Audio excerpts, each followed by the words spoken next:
بسم اللہ الرحمن الرحیم۔ السلام علیکم ورحمۃ اللہ وبرکاتہ۔ آج کی اس ویڈیو میں ہم بات کریں گے جیمز ویب اور ہبل ٹیلیسکوپ کے بارے میں۔ آج سے پہلے آپ نے ان دونوں ٹیلیسکوپس کے بارے میں بہت کچھ سن رکھا ہوگا، لیکن آج کے اس ویڈیو میں ہم آسان اور سادہ الفاظ میں ان دونوں کے بارے میں جانیں گے اور بات کریں گے کہ ہبل ٹیلیسکوپ کے ہوتے ہوئے جیمز ویب ٹیلیسکوپ کی ضرورت کیوں پیش آئی۔ اگر آپ چینل پہ نئے ہیں یا آپ نے ابھی تک چینل کو سبسکرائب نہیں کیا تو چینل کو سبسکرائب کر لیں۔ تو آئیے اپنی ویڈیو کا آغاز کرتے ہیں۔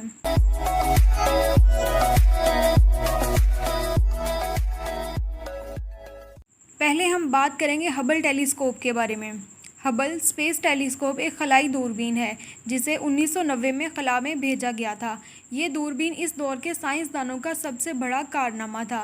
اس کا نام امریکی سائنسدان ایڈون ہبل کے نام پر رکھا گیا تھا۔ یہ وہ واحد خلائی دوربین ہے جس کو خلاباز خلا میں ہی ٹھیک کر سکتے ہیں۔ اب تک ہبل کو 4 مرتبہ مرمت کیا گیا ہے۔ 27 جون 1990 کو اس کو خلا میں بھیجا گیا تھا۔ سائنسدانوں کو اس سے بہت ساری امیدیں تھیں، لیکن جیسے ہی اس دوربین سے پہلی تصویر سائنسدانوں کو حاصل ہوئی، ان کی امیدیں ٹوٹ گئیں، کیونکہ ہبل نے وہ تصویر بہت دھندلی لی تھی۔ اس دوربین کو بنانے میں 10 سال لگے تھے۔ سائنسدانوں کو اپنی محنت ضائع ہوتی ہوئی نظر آئی۔ بہت سوچ بچار کے بعد سائنسدانوں کو اپنی غلطی کا پتہ چلا کہ دوربین کا ایک آئینہ صحیح طور پر کام نہیں کر رہا تھا، جو غلط طریقے سے لگایا گیا تھا۔ پھر ہبل کو ٹھیک کرنے کے لیے سب نے اپنے اپنے مشورے دیے۔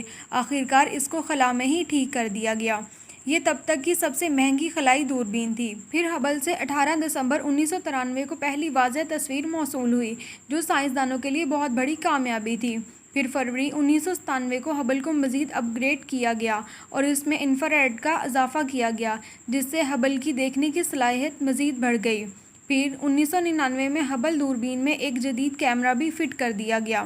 آخری دفعہ 2009 میں خلابازوں نے آخری دفعہ ہبل کی مرمت کی اور کیمرہ تبدیل کر دیا۔ 1990 سے اب تک اس پر $3 ملین خرچ ہو چکے ہیں۔ ہبل نے 5000 کہکشاؤں والے علاقے کی تصاویر دکھا کر سب کو حیران کر دیا۔ ہبل لائف ٹائم اسپیس میں ہی رہے گی اور آہستہ آہستہ گھومتی گھومتی زمین خود ہی اس کو اپنی طرف کھینچ لے گی۔ اس میں فیول نہیں ہے۔ اس کے مرر کا سائز 2.4 میٹر ہے۔ اب ہم بات کریں گے جیمز ویب ٹیلیسکوپ کے بارے میں۔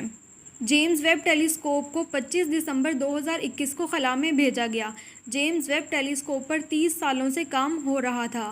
جہاں اس ٹیلیسکوپ کو بھیجا گیا وہ جگہ اس زمین سے 10 لاکھ میل دور ہے۔ اس خلائی دوربین کا نام بھی ایک انسان جیمز ویب کے نام پر رکھا گیا۔ وہ ناسا کے دوسرے ایڈمنسٹریٹر تھے۔ یہ پروجیکٹ 10 ملین کا تھا۔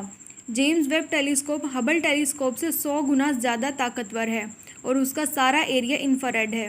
اب ہم بات کرتے ہیں کہ ہبل ٹیلیسکوپ کے ہوتے ہوئے ہمیں جیمز ویب ٹیلیسکوپ کی ضرورت کیوں پیش آئی۔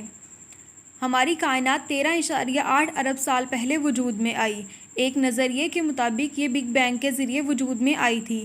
جو کہکشاں اور ستارے 13.5 ارب سال پہلے بنے وہ ہمیں اب نظر آ سکتے ہیں، لیکن اس کے لیے ہمیں انفراریڈ کی ضرورت تھی، اسی لیے اس دوربین کو بنایا گیا۔ انفراریڈ کے ذریعے ماضی کی تصویر پہلے سے زیادہ کلیئر نظر آتی ہے۔ انفراریڈ درمیان میں خلا کی گیس اور ڈسٹ کو نہیں آنے دیتا۔ جیمز ویب ٹیلیسکوپ میں فیول استعمال کیا گیا ہے، جو ایک اندازے کے مطابق 10 سال تک رہے گا۔ اس کے مرر کا سائز 6.5 میٹر ہے۔ نیکسٹ ویڈیو میں ہم بات کریں گے کہ جیمز ویب ٹیلیسکوپ ماضی میں کیسے دیکھ سکتی ہے اور جیمز ویب ٹیلیسکوپ نے جو ماضی کی تصاویر لی ان پہ ڈیٹیل سے بات کریں گے۔ ملتے ہیں ایک نئی ویڈیو میں، تب تک اپنا خیال رکھیے گا۔ اللہ حافظ۔